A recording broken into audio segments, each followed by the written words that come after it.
Hello everyone, this new video is about two topics in particular, being how you find the right acquisition for you, the right audiologist or whatever you want to call it, the right guy that fits your hearing aids, and what exactly to look out for and why. Okay, it's like two parts essentially. So how do you find the right acquisition? There's a bunch of things that you definitely should watch out for. And why should you look out for the right acquisition in the first place?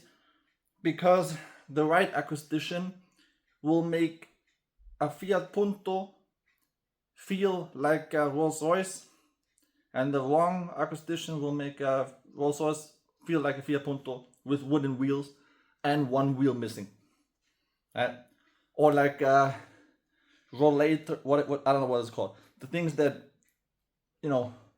elderly people use to get around. But even that is lacking one leg or something. What do you have to look out for? Basically, you should first of all look if you get along with them, right? If you think they're being genuine and sincere. That's a very important thing. Sounds obvious, right? But oftentimes I hear, I don't know, it's like, it's quick, and it makes me feel like I'm just a number essentially, and they want to get to the next customer and whatnot. That's not good. That's not good. They're not selling you phone cases. They're selling you hearing aids. Okay? It's a medical product, right? So it shouldn't be like quick. Nope. Not good. Then also, there's a big chance that they will be nice to you, but I suggest you read between the lines and you listen to your gut more than your ears. Because the ears are not working right anyway. Just kidding. My ears are crap, so I can say this joke. Anyway. And why? Because I often also hear the feedback of customers that they say, he was nice. He's a very nice guy, right? He's so nice. He's, stuff like that. He's great. She's great. He's whatever. But then I checked the hearing aids. They got the wrong hearing aids. They overpaid. The settings are crap. And then great. He's nice, but he's also bad. Right? He's very bad. And might also be that they got ripped off. And then I tell them, listen, if I was going to rip you off, I'm going to be extra nice. So he's nice. What is that? That's not, I hope he's nice. I hope he's nice when he doesn't rip you off. Yeah. So that's the thing. And maybe even when he says you might not even need a device. So he doesn't get a sale, right? And he's still nice. Right? That's much actually harder as a acquisition to do than, I'm gonna be extra nice and sell the most expensive thing in the portfolio. Great. Because that's usually not even what you need. You need what's right for you. You don't need just the most expensive thing that is out there. Right?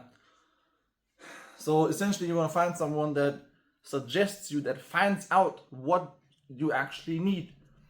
And there can be some feeling that you may or may not get when someone really tries to learn about you, get you, understand you, figure out what you want, what you need, what type of person you are, what type of affinities you have. You have a technical affinity? You don't like technology, maybe? Do you want Bluetooth connectivity to some smartphone stuff, whatever? Do you want something big, something small? What's your dexterity like? What's your sound preference like? What type of perception? What type of interest do you have? Do you go, I don't know, do you do sports or whatever? Do you sweat a lot? Do you not sweat at all? Do you want something discreet, something that looks good, something sexy, something gold, or whatever? What do you want? So there's many things the person has to figure out if he wants to provide the right thing and not just something, right? Because something and the right thing is, different. So that's that. And then there's something called, I don't like the word, but that's what it is, best practices. Find someone that does best practices, right?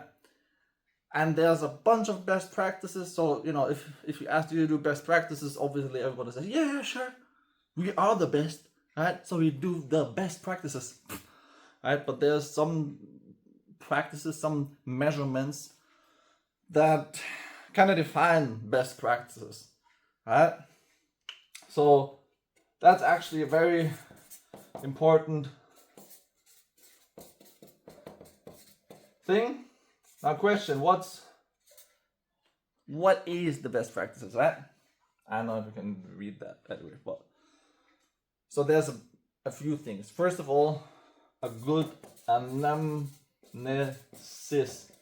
the learning about the customer part, right? One thing, right? Second thing, real ear measurement. Short REM. Real ear measurement. If you mention, or they should be telling you, I do real ear measurement just from, or if you mention, they should be like, yes, thank God you asked, thank God, right?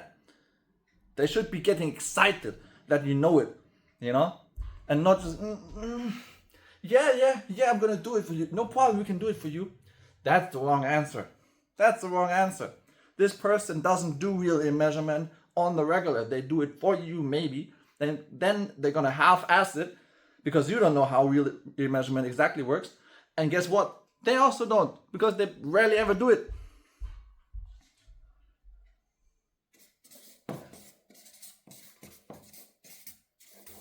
They have to always do it, It has to be the thing that they love, Like, real ear measurement? You're actually asking me for real ear measurement? Yes, man, finally someone knows it and asks me for it.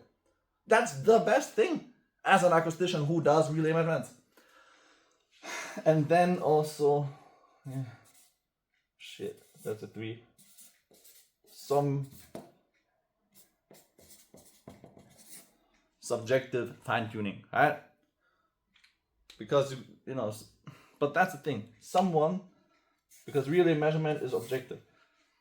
But there are some people that say, well, but we as humans, we are subjectively perceiving humans and mammals or whatever, right?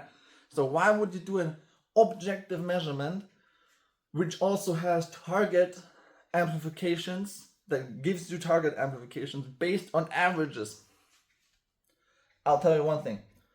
First of all, if they talk much about the target amplification, they already they understand real ear measurement anyway. Because yes, of course, it's based around some averages. Ironically, the target amplification you can throw out the window, technically speaking, you could, and still do a better fitting than the ones that don't do it. Why? Because real ear measurement is a measurement where you as the acoustician, you place a probe inside the ear canal of the client, and this probe is essentially a small microphone, and you check what of the surrounding noise and measurement signals, what reaches the end of the tunnel, the eardrum. Because imagine a car in tunnel X will sound different than the same car in tunnel Y, because it's different tunnels, right? Your eardrums, your ear canals are different tunnels. So you check which tunnel it is, and then you have a solid foundation on which you can build the subjective fitting, which you obviously do. So people that talk about, we're subjectively perceiving humans. Yeah, I know. Everybody that does real ear measurements knows, pretty much. Probably not everybody, but everybody that really does them. Because they know it's just the solid foundation on which we build the subjective fitting, right? And it's gonna lead to a much better, much higher price to performance ratio, because you understand much better. The sound quality will be much better, it will be more full, right? It's gonna sound nicer. Noise will be not so uncomfortable, because every single time, right? I have a customer and they say, oh my God, I got the hearing aid since 1, 2, 3 years. Today I had a client. She had her hearing aid for 3 years, and that's nothing actually in comparison to others. But she says, oh my goodness, when I go to the restaurant, the noise is unbearable. When I walk along this road, it's crazy. One car passes by and she physically flinches because it's so loud and it sounds like crap. And why? Because there's some frequencies that are amplified too much, but the acoustician doesn't know because they don't check it with the measurement, right?